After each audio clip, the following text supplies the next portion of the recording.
nakajekana mbubwiraga yakubitagaho kuko uriya mupepi abundi iyo ndirimbo kugira ngo nyikore aragitosa yari umupepi nyine iyo yazaga nko konsura mu rugo kwa kundi yabaga ari nko mu nzu nyine namukoraga ngasanga umubiri wose uroroshye mana we ngasanga yahindutse uruhinja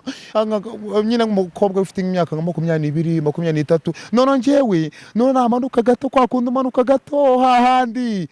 nakoraho mana we none ngasa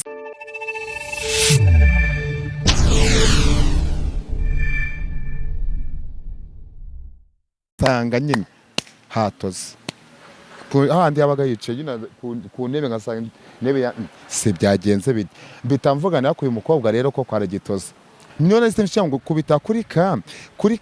ka ndi umugore arataka mazazana mazi kandi nukuvuga ngo ni ibintu ibi ngibi ni nacyo tuba tunashishikariza abantu b'abakobwa bato meniki kuko umuntu wese ucyoroshye aryohera umugabo nicyo gisobanuro cy'iyo ndirimbo.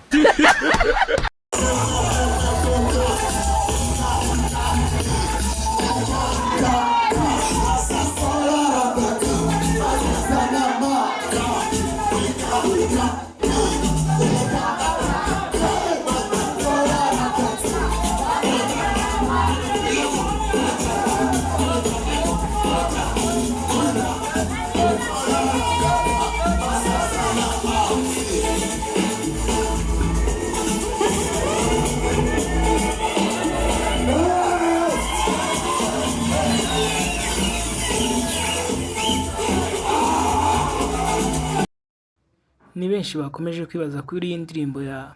G TAFF aragitosa, indirimbo yaciye ibintu ku mbuga nkoranyambaga, aho usanga abantu benshi biganjemo urubyiruko bayumva mu buryo butandukanye.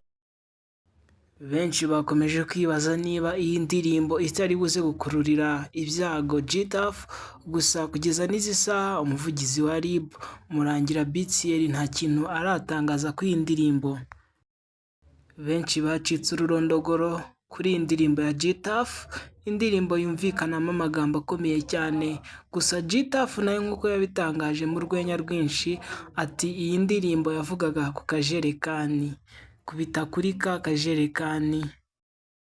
Gusa kugeza n'ubu ngubu umuvugizi wa RIB nta kintu aratangaza kuri iyi ndirimbo. Indirimbo bigaragara ko yakomeje guteza abantu urujijo, by'umwihariko abantu bari mu zabukuru cyangwa se abantu bakuze.